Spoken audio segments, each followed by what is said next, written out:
Enceinte en Allemagne, étudiante ou travailleur, quelles sont les prestations financières que vous avez droit avant et après votre accouchement? On se retrouve juste après le générique pour en savoir plus. À bientôt.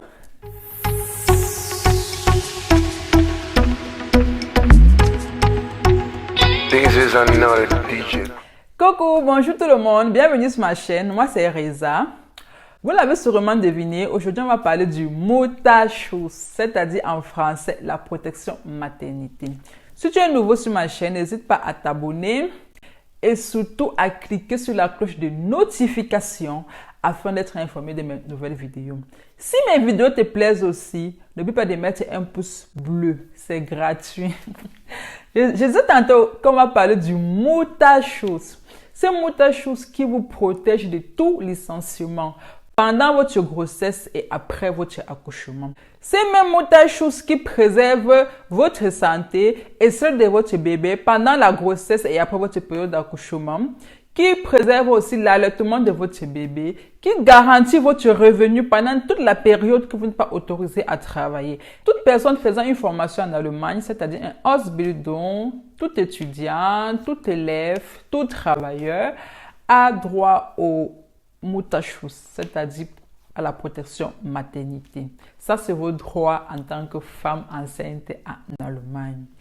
Plus tôt vous annoncerez votre grossesse à votre Arbeitgeber, c'est-à-dire votre employeur, plus tôt ce dernier mettra sur pied des mesures vous permettant de travailler dans un environnement sain. Si vous travaillez dans un environnement pouvant mettre en péril votre santé et celle de votre bébé.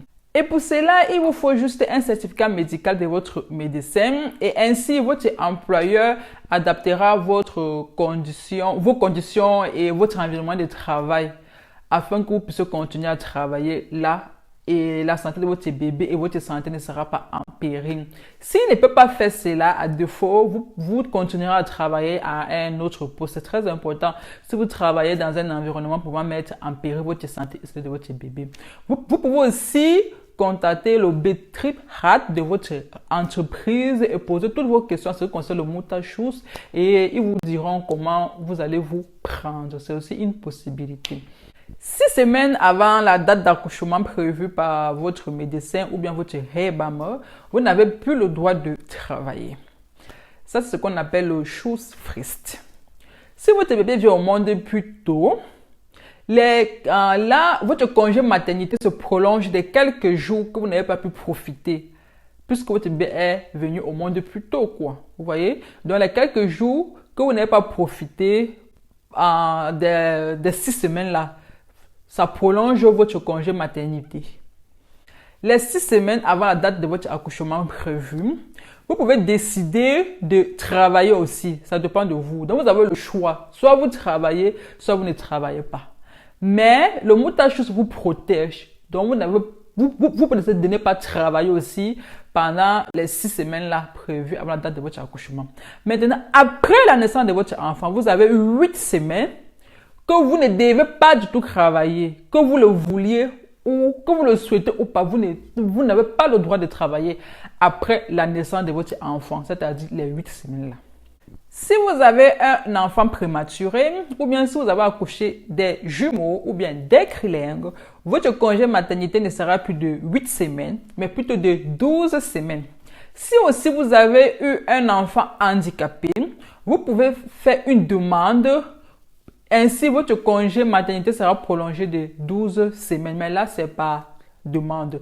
Alors que par contre, les jumeaux, les trilingues prématurés, c'est automatique. Elle se prolonge de 12 semaines et ce n'est plus de 8 semaines, comme pour un enfant qui est né normalement. Un enfant normal, quoi. Maintenant, parlons côté financier. Bon, si vous êtes affilié à une assurance maladie légale, comme la TK ou la AOK, c'est-à-dire une Gesell oder ein gesetzliche Krankenversicherung, égal, je sais pas trop l'article. Gesetzliche Krankenversicherung. Là, vous aurez droit à un Mutterschaftsgeld combiné à un Arbeitgeber Zuschuss. Donc, un Mutterschaftsgeld en français, une allocation maternité combiné à un Arbeitgeber Zuschluss, c'est-à-dire un complément salarial de votre employeur.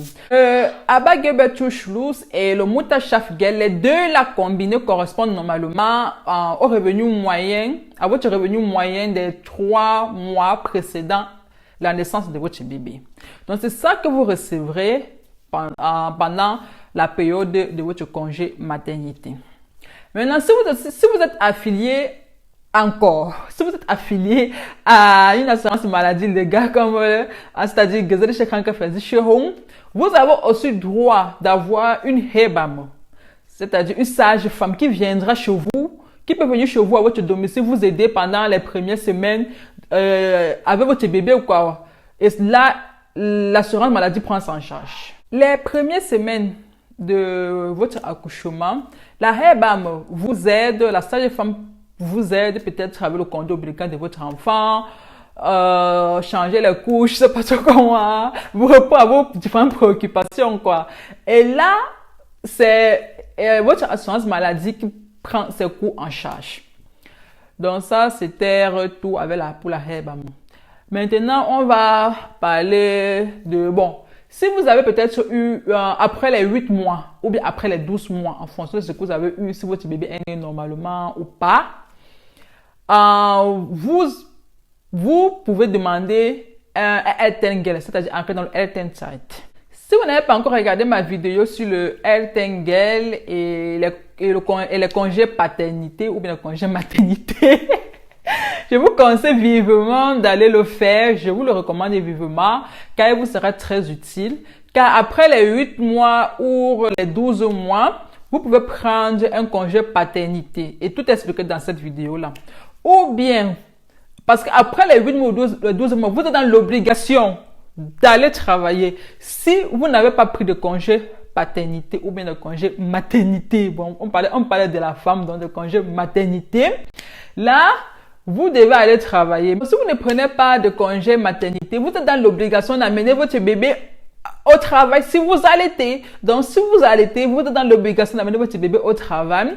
Et pour cela, votre employeur doit aménager l'environnement dans lequel vous travaillez de telle sorte que celui-ci ne mette pas en danger votre santé et celle de votre bébé.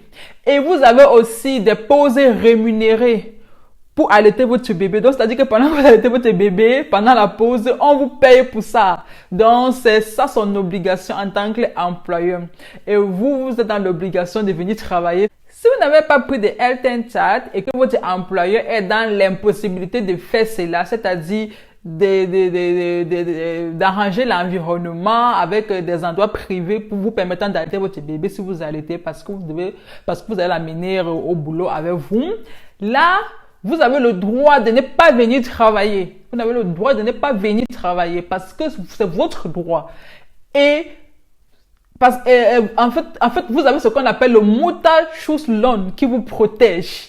Et si ne fait pas cela, si votre employeur ne fait pas cela, vous recevez votre salaire jusqu'à ce que votre bébé ait 1 an. Parce que le Mutterschutzlohn vous protège. Donc, vous continuerez à recevoir votre salaire jusqu'à ce que votre enfant ait 1 an. Si votre employeur, votre Arbeitgeber a été dans l'impossibilité d'aménager l'environnement de telle sorte que vous puissiez allaiter votre bébé au boulot, ou bien si l'environnement met en péril votre santé et celle de votre bébé, le Mutterschutzlohn vous protégera. Et le Mutterschutz aussi, c'est aussi valable pour les étudiants, les élèves et les gens qui font la formation, quoi. Donc, vous pouvez prendre aussi un Mutterschutz et qui ne sera pas compté dans vos semestres que vous avez déjà fait. Vous pouvez essayer de prendre 6 mois de Mutterschutz, 1 an de Mutterschutz pour rester à la maison avec votre bébé, qui n'est pas compté dans vos semestres.